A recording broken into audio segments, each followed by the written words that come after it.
welcome. Thank you. My name is Mervin, and just let me see if I just want to know what you consider genius. Right?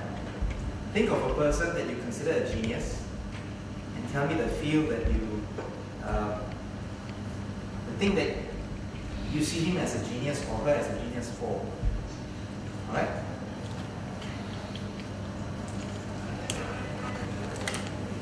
Tori? Oh, Albert Einstein? Einstein. That's a very, very easy, because everyone considers him a genius. Yeah. Okay. Why? Yes, it's one way of doing scientific research. Unique way. Unique way. So it's done much for the field of learning and development and science as well. Great. Rita? Everyone? Everyone? Yeah. Everyone is a genius. Yeah, everyone is unique. It's unique. Okay. So you consider being unique a genius? Unique, special, Special is yeah. in your own way. Thank you. Very true. Very true. Just heading that direction. That's true. Okay. Anyone else? You, sir? Genius to me is someone do something, think of something which I can't think of. Fantastic. Fantastic. Very good. Thank you. Well done. Good job. Now, that's what genius essentially is. For those of us who have not thought of it, or did not think of doing it, or could not achieve it, and someone else has done it, we think that person is genius. We always say, wow, I wish I had thought of that. Right? Now, every one of us, and you know I'm sure all of you know everyone is a genius. I think this was by Albert Einstein, I'm not sure, but I think it was. Everyone is a genius. If you measure, or if you a fish, by the way he climbs a tree, then it will always consider itself stupid. You understand? It means if you tell a fish, climb a tree, and you measure its smartness by the way it climbs a tree, it will live its whole life thinking it is stupid because it cannot do that. A fish is not meant to do that. And so the whole thing is, we are all, each one of us has unique strengths, talents, giftings, abilities. Only thing is, as Claire said before, the exposure. The exposure at an early age. For example, I tell you about one of my colleagues who has a son. When he was like about 3 years old, all his exposure was a big body of water. It's a swimming pool. So when we went past the beach, drove past the beach, he said, "Mama, swimming pool." See, that's the exposure that he's got. So when someone doesn't have the exposure, the necessary exposure to take him to that level, that person we always view as slow or backward. That is only the exposure. So when they have the exposure, they have a frame of reference. And with that frame of reference, the more they can connect. It's easier for them to connect. Now, every one of us, and myself no exception, we have gone through life, we have wanted to be better than we were, or than we are. And no one wakes up in the morning and says, "I'm going to be a screw-up." I don't think so. Right? No one wakes up and says, "Oh man, I'm just going to blow the day. I'm just going to be bad at it." No one does that. Everyone wants to be better. Everyone wants to be the best they can be. Most of the time, we don't know how. Most of the time, we don't know how. So what do?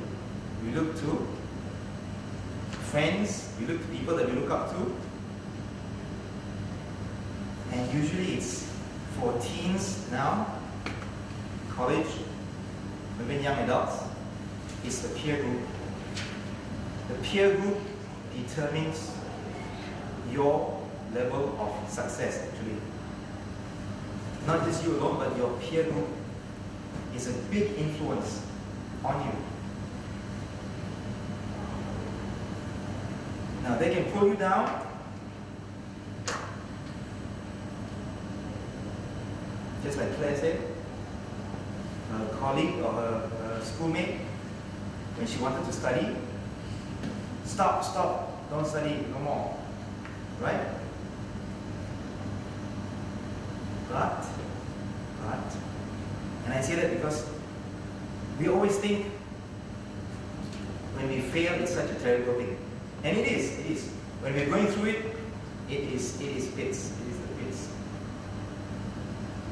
But if you've never gone through failure, you will not know what it feels like, and you will not know that it is possible for you to fail, but not just to fail, but to rise up again. Now, that's where the friends come in, that's where your peer group comes in. Because when you are so strongly tied to them, sometimes your identity or your sense of who you are is very much tied to your friends. No one is, unless they've already gone through and become very, very independently matured in their thinking.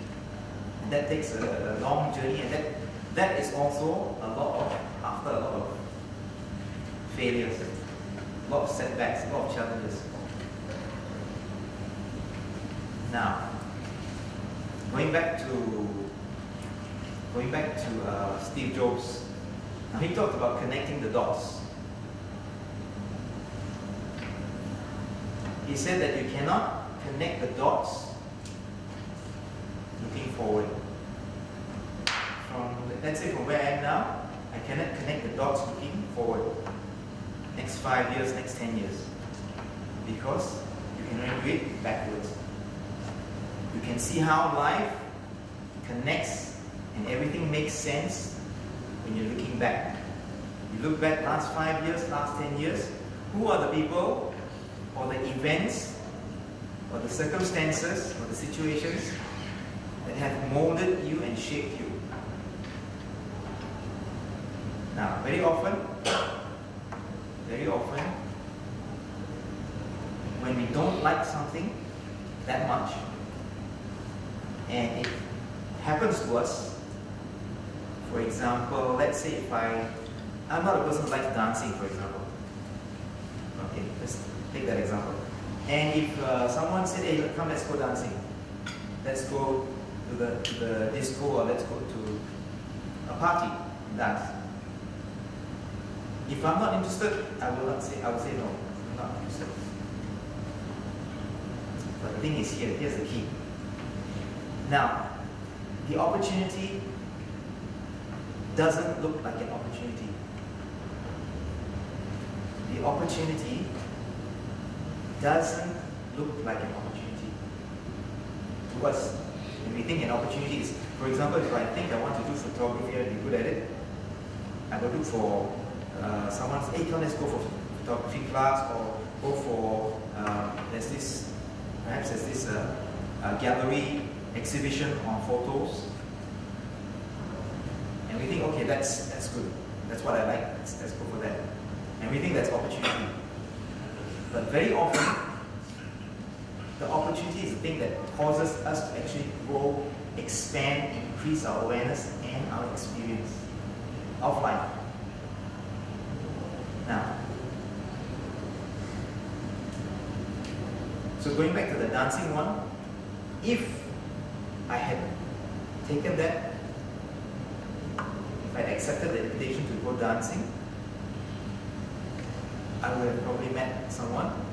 I would have probably just been able to express myself, because who here, okay, Who here does not like to dance? Show of hands, please. Who here does not like to dance? Everyone likes to dance. No, I see a shaking of your head. It's not dancing in public, but even in your own bedroom, even in your own house, you move to music, you dance, you know, that. Everyone loves it. Everyone. I've not come across an exception.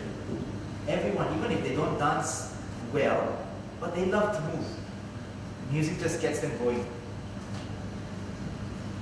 And if you don't take that opportunity, that so-called opportunity, you may have missed where, and I really believe this because where God wants to take you. I'm a Christian, and I believe that all are individual, all are with gifts and talents and abilities. Only thing is, you need to develop it. You need to be exposed to an area, and then you need to work on it.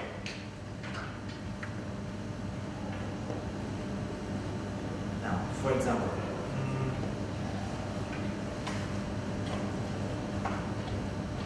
sir, what do you consider yourself good in? Education. Education. Okay. Did it come easily for you to be good at education?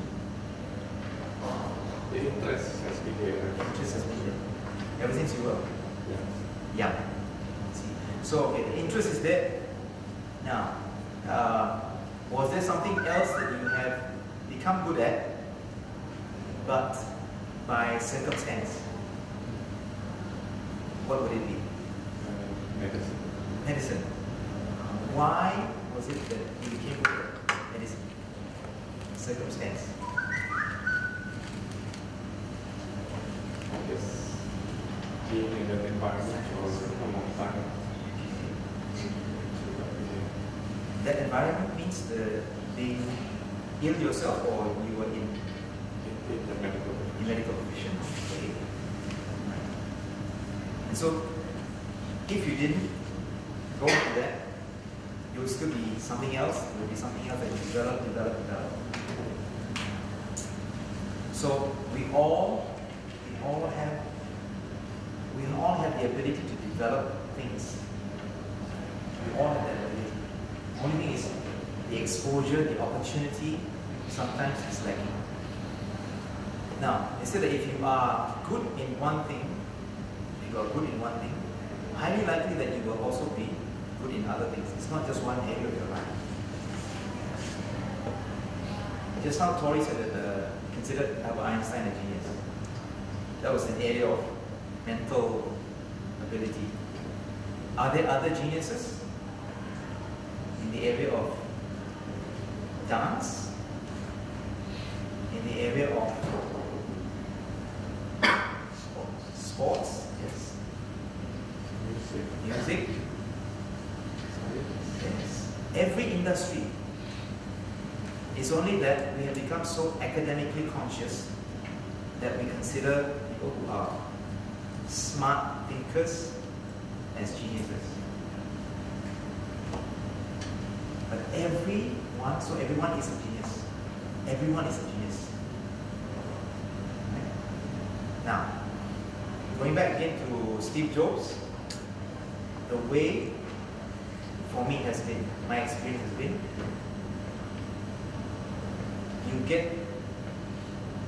you decide what character quality it is that you admire in your genius. For example, whom do you consider a genius man?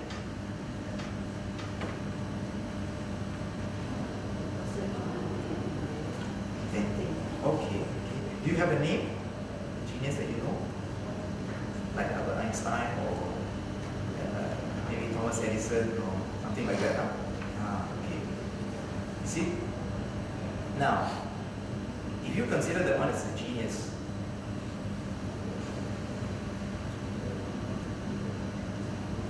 it took him, as Claire said just now, so many thousands of trials, so many thousands of failures, so-called failures. The thing is now, at this age, I'm talking about the students and the youth. And I think a lot of us have gone through that as well. We very sensitive about failure, about not doing the correct thing, about losing face, about embarrassing ourselves in public. Among our friends, if they all say, if they all like to keep long hair and wear this hip jeans, we all do it just to stay in that group, to share the common identity, to share that comradeship, as it were. And we are also afraid of being different.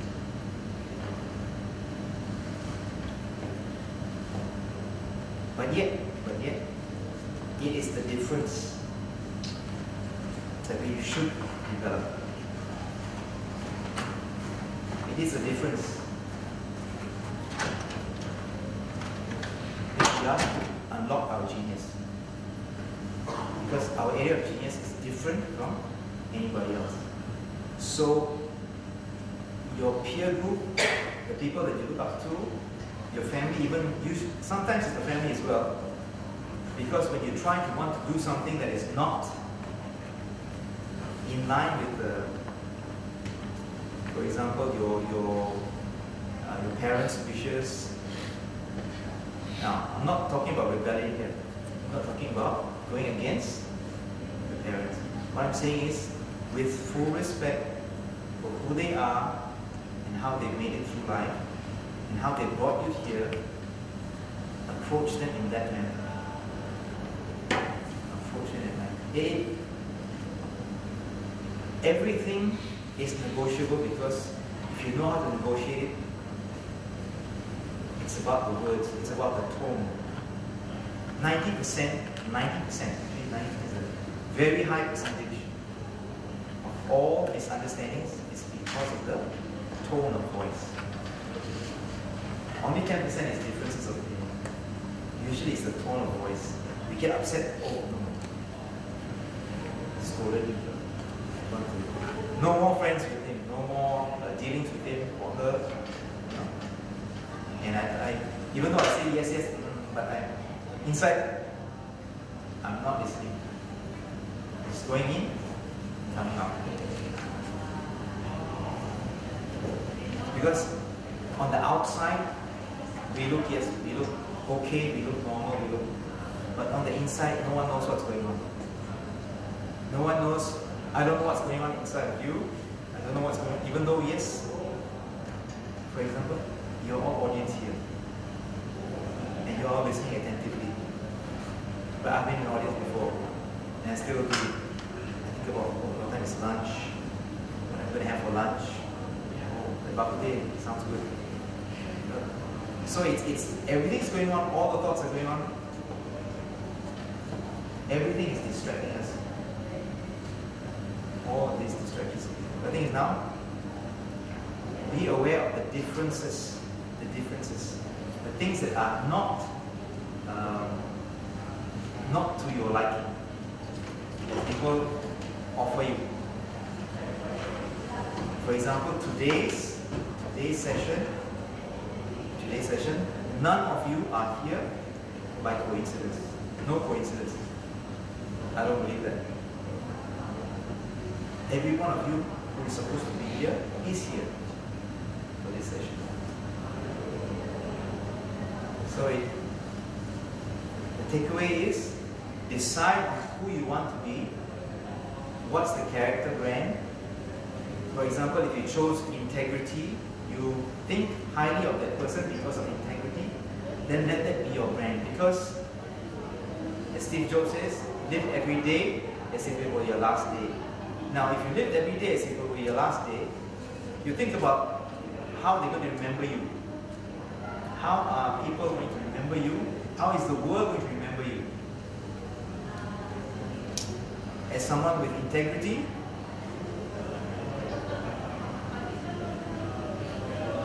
or is someone who took a bribe, or is someone who stole. And sometimes stealing is not just, there's a lot of corporate stealing as well. You hear a lot about it in the news. It looks so big, big organizations supposedly protecting the interests of the public. So integrity is actually a big issue. Big issue. So if you decide that integrity is what you want, then start developing how you're going to do, what's going to be, what is integrity going to look like for you, each one of you.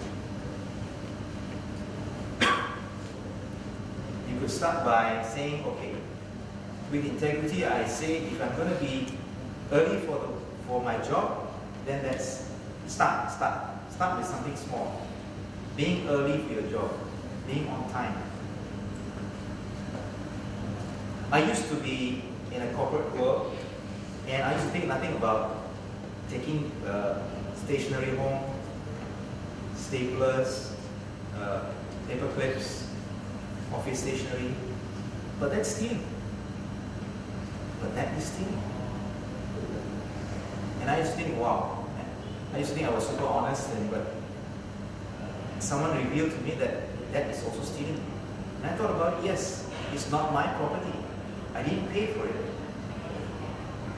Someone else paid for it, and I am taking it out of circulation of where it's supposed to be, where it's meant for.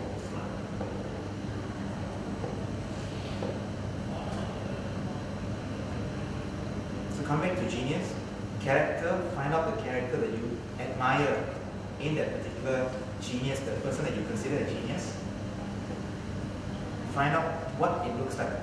Tell yourself, okay, integrity looks like this to me, so I will live this way. Let's try it for a week, 7 days, and see how well you do. And progressively, you make it more and more. And it's an ongoing process. Every day, ongoing. It's like taking a shower. I feel terrible if I don't have a shower at least once a day. I'm sure all of you also in this weather. So, at the end of 6 months, you decide whether you have lived that character trait. How well have you lived that character trait? Because as you go for we all think that branding is something that happens by default, by accident, not by design. We think that, oh, wow, this guy is a super genius, this guy is a whiz kid in sports. But they have spent hours and hours and hours, hundreds of hours, fine-tuning their skills until everything is muscle memory. They don't even have to think about it. Basketball giants, they don't even look at the hoop.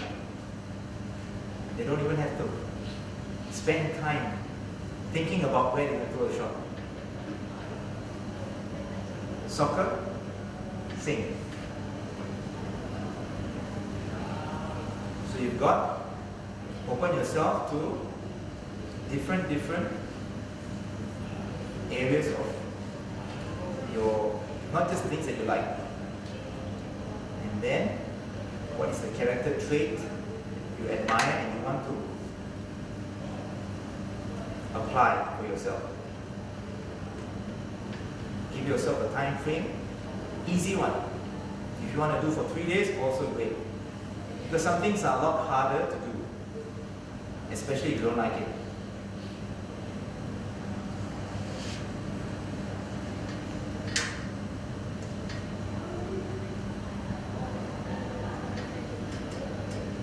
Now, after you've given yourself a time frame, measure it and see how well you're doing.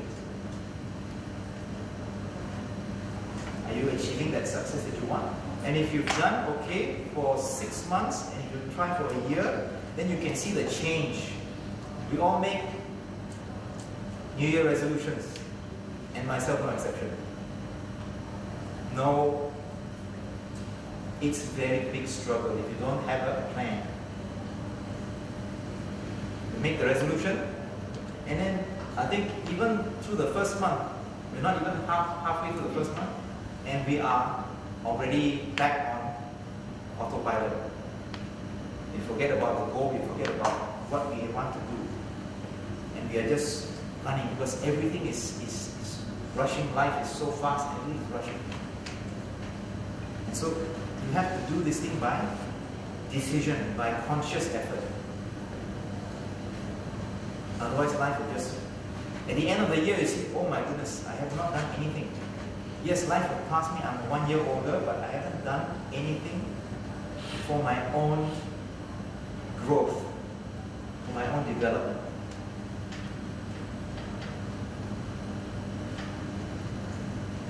Okay? That's essentially it. And as Claire will also share a bit later. Oh yeah, cost reason. What we actually wanted to share a bit also was that I'll just give you a bit about it. Now, the life will, and she shared this on, life will hit you. And I'm sure some, if not all of you have already been hit to some extent. Been challenged, you've been disappointed, you've been depressed, you've been discouraged. And life will hit you.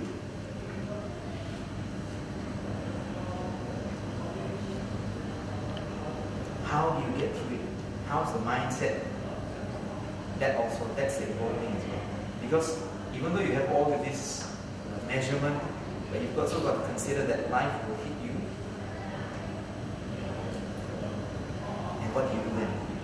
Do you forget what you have done for the past 3 months, 6 months?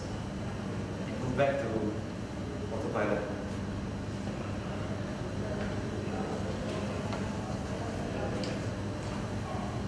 And I'm not saying it's easy, because it's something that requires conscious effort. But it can be done.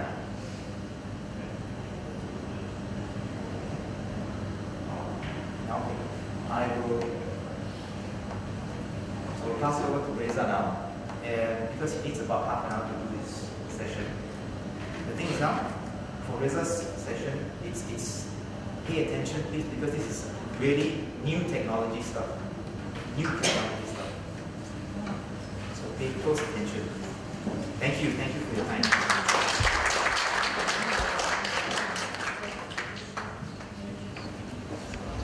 Good morning, parents and students. Can you hear me? Hello? Hello?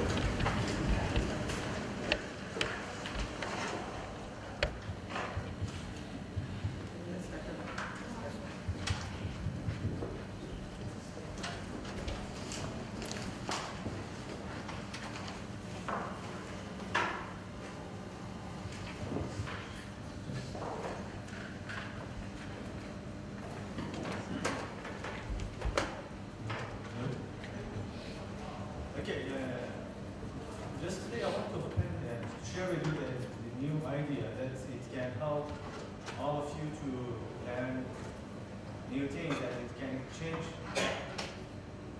your mindset for futures, definitely in your life, in your study, and in any aspect of your life, it will affect on that.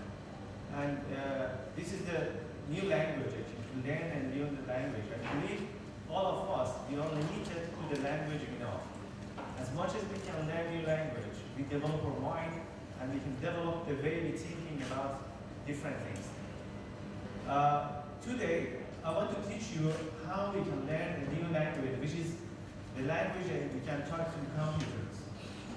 But maybe some of you tell me, okay, I'm not going to be an IT expert or programmer. Why should I learn any codings or machine language or computer language?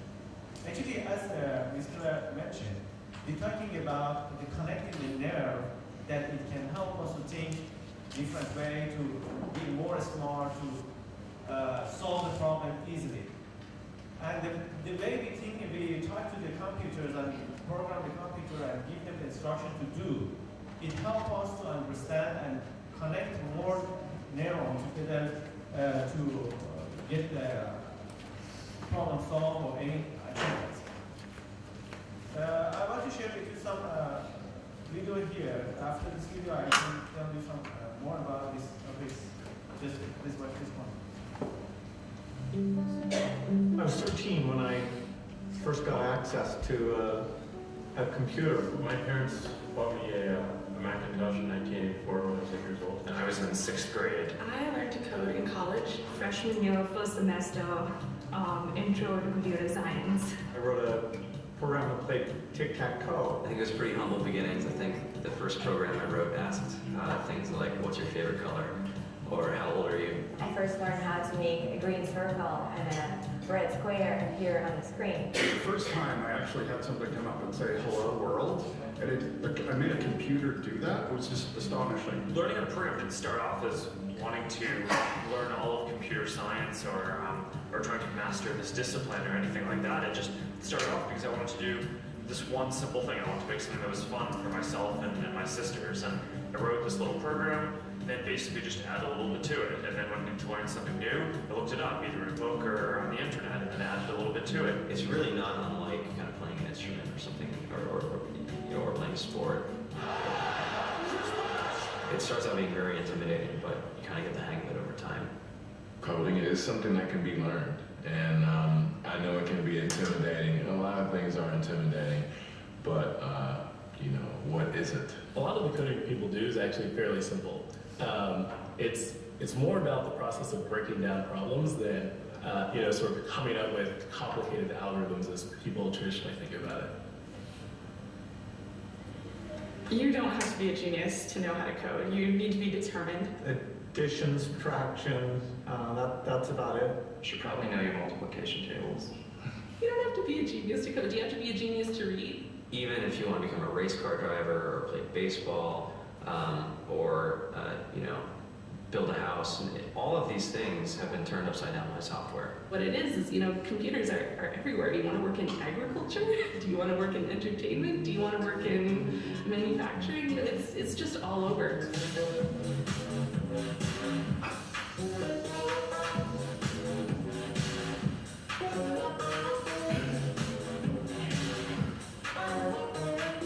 Here we are, 2013.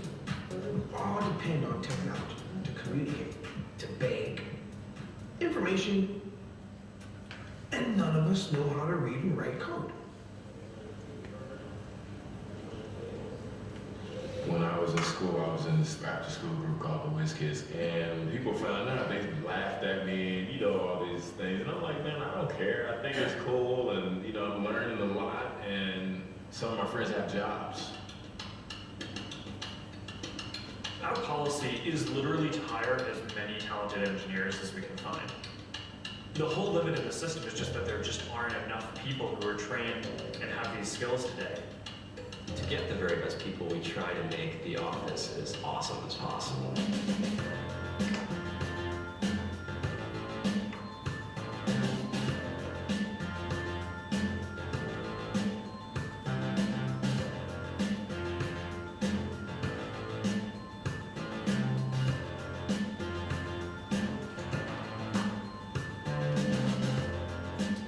We have a fantastic chef, Free food, breakfast, lunch, and dinner.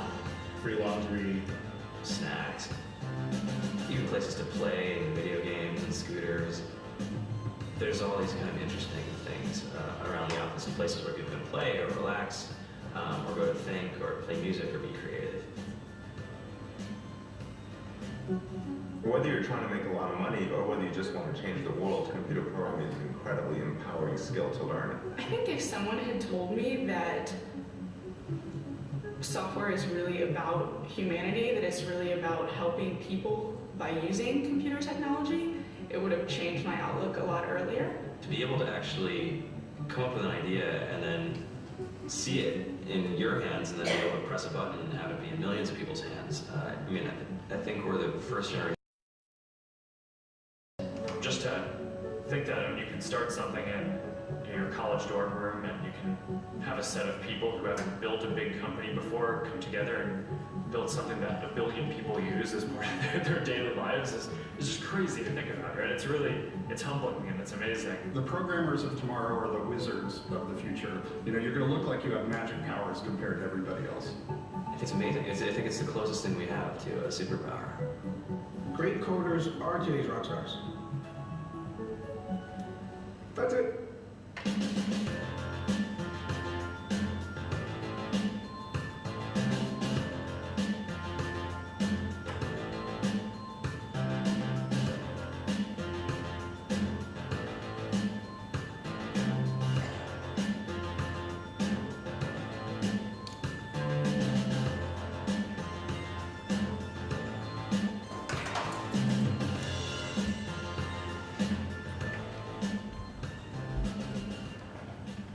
Okay, the idea actually is why you should learn coding is as they mentioned. You have to learn how to break down problem situations and step by step work on that to solve the entire problems. The coding system will teach you how your brain functions to solve the problem easily. It can be applied in any aspect of life. For example, may you thinking to build a house, if you're thinking about your future, any aspect of your life will be affected on the way you're thinking to solve the problems. For this reason, it doesn't matter which field you're going to or which major you're going to select for your university, definitely you should learn coding because it can change your life, it can change your career, any aspect of your life it will affect you. And now in US, many people know how it's important for a student to learn coding. And I want to share with you that President Obama, he enforced the students in US to learn coding. Why? You can see here why he asked the students to learn coding in US. Hey everybody. This week I'm proud to join the students, teachers, businesses, and nonprofit organizations taking big new steps to support computer science in America's schools. Learning these skills isn't just important for your future, it's important for our country's future. If we want America to stay on the cutting edge, we need young Americans like you to master the tools and technology that will change the way we do just about everything. That's why I'm asking you to get involved. Don't just buy a new video game, make one. Don't just download the latest app, help design it. Don't just play on your phone, program it. No one's born a computer scientist, but with a little hard work and some math and science, just about anyone can become one. This week is your chance to give it a shot. And don't let anyone tell you you can't. Whether you're a young man or a young woman, whether you live in a city or a rural area, computers are going to be a big part of your future. And if you're willing to work and study hard, that future is yours to shape. Thanks, everybody. Okay, maybe some of you don't know how is it easy or difficult to learn computer language. Just I want to share with you as very simple coding that I mentioned about. How is it simple and easy to learn a new language or the computer language? For example, you saw the movie or anywhere the robot it can pass the Mars and go to Mars and find the way to go out. I want to show you some similar games here that it can get like a Lego that you can just combine the small steps together and you can solve the problems to go through the Mars. Here, as you can see, this is the website that later I can give you the links that you can play and you can learn the computer language or computer programs. For example, here we have to send this humans to this station by coding. Let me try that.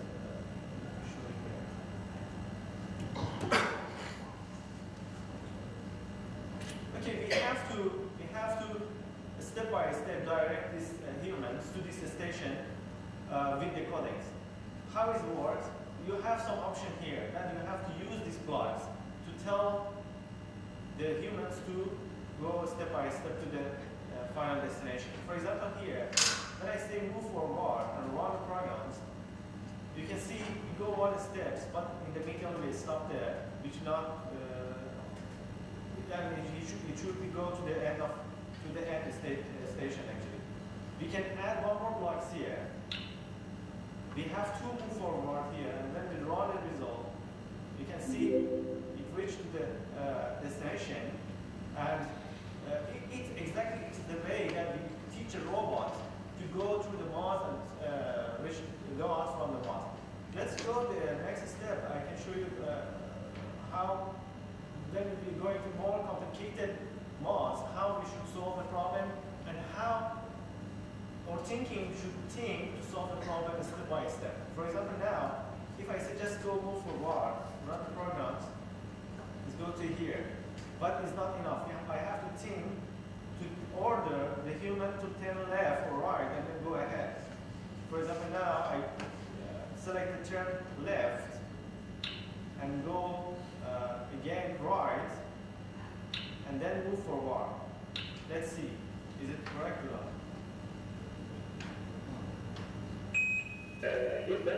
Is it right? Then I have to find out what was my mistake here then to solve the problem. It means I can see the result step by step, and I can learn how to solve the problems to reach to destination. And as we go furthermore, the tools that we have increase, and the problem and the math become more complicated. And we have to find a solution how to solve the problem. And each step, we learn how to coding the computers in with the different languages, and all these things can be translated to the computer language, which I'll show you later. For example, now it should go move ahead, then turn left. Okay. We want to see the result now. Yeah. Then move forward.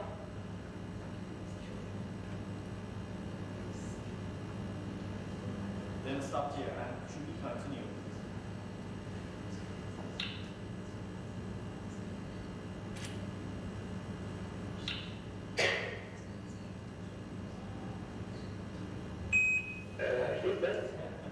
And it should be turn right. I forgot to turn right. Yeah.